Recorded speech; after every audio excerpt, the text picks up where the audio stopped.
सर्वप्रथम मी रोहिदास गावकर यांना शुभेच्छा देते, कारण त्यांनी असं एक महत्वाचं पाऊल पुढे टाकलेलं आहे. त्यांनी कल्पना केली, पण ती फक्त कल्पना मनात ठेवली नाही, तर त्याचं प्रत्यक्ष रूपामध्ये त्यांनी ती पुढे आणलेली आहे. त्यांनी नादश्री विठ्ठल कला संगीत विद्यालय सुरू केलेलं आहे आणि त्याचे उद्घाटन करण्याचा मान मला दिला, त्यासाठी सर्वप्रथम मी त्याची ऋणी राहीन. आपण म्हणतो की दान, सगळ्यात महत्वाचं दान कोणतं, असं आपण कधी कधी एकमेकांना प्रश्न विचारतो, विद्यार्थ्यांना प्रश्न विचारतो आणि प्रत्येक जण आपापल्या कल्पनेने उत्तर देत असतात. कोण म्हणतो रक्तदान, कोण म्हणतो नेत्रदान. खरं म्हणजे विद्यादान हे खरं खूप महत्वाचं दान आहे. ते कधीच कमी होत नाही, दुसऱ्याला दिलं तरी ते कमी होत नाही. आणि हे विद्येचं दान म्हणजे विद्या दुसऱ्यांना देण्याचं, कलेचं दान आज रोहिदास गावकर यानं इथं हे सुरू केलेलं आहे. ते खूप मोठं कार्य आहे. संगीत, स म्हणजे स्वर, गी म्हणजे ग म्हणजे गीत आणि त म्हणजे ताल. स्वर, गीत आणि ताल याच्या माध्यमातून आपल्याला जी आनंद मिळतो, प्रसन्नता लाभते, ती खूप महत्वाची आहे.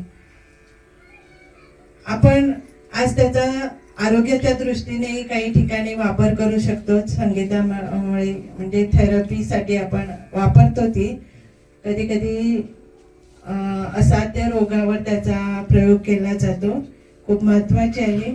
आणि त्याचबरोबर भजन, भजन म्हणजे देवाला भजणे किंवा देवाला आळवणे म्हणजे भजन. आणि ही कला लोककला आहे.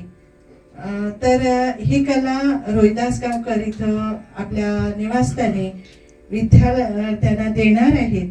तर त्याचं खरोखर खूप खूप अभिनंदन आणि त्याचं कौतुक करण्यासारखं आहे. कारण आजकाल जे विद्यार्थी किंवा तरुण पिढी जी आहे म्हणतो आपण, तरुण म्हणण्यापेक्षा अगदी म्हाताऱ्या वयात सुद्धा आजकाल सगळेजण मोबाईलकडे वळलेले आहेत. तरुण पिढी पाश्चिमात्य संगीताकडे वळत चाललेली आहे. त्यांना जर आपल्या संस्कृतीशी परत आणायचं किंवा त्यांची नाळ आपल्या संस्कृतीची जोडायची, तर त्यासाठी असे हे वर्ग प्रत्येक गावामध्ये सुरू होणं खूप गरजेचं आहे. ज्यामुळे आजची जे विद्यार्थी जे आहेत लहानपणापासून या कलेकडे वळले जातील. त्यांना संगीतामध्ये अनेक प्रकार आहेत. आपण गीत गाऊ शकतो, वादन करू शकतो, सगळं काही शिकू शकतो. तर आता शाळेमध्ये सुद्धा हा संगीत वर्ग सुरू केलेला आहे. अनेक शिक्षक आपल्याला लाभलेले आहेत. पण दुर्दैवाची गोष्ट म्हणजे काही यावर्षी NEP सुरू झाल्यामुळे 9वीच्या वर्गापासून ही सुरुवात झालेली आहे. मी माझ्या शाळेतील गोष्ट सांगते. काही 4-5 विद्यार्थी मुलं कमी आहेत, तरी सुद्धा 4-5 मुलांनी संगीत हा विषय निवडला होता. पण काय झालं, पेपर लिहायचा ना, काही संगीत शिक्षक सुद्धा त्यांना सांगतात की हा कठीण पेपर आहे, हा तुम्ही नका यात येऊ, तुम्ही थिएटर आर्टकडे जा. हे डायलॉग बोलले, पण ते तू सुद्धा शिकावं लागतं ना.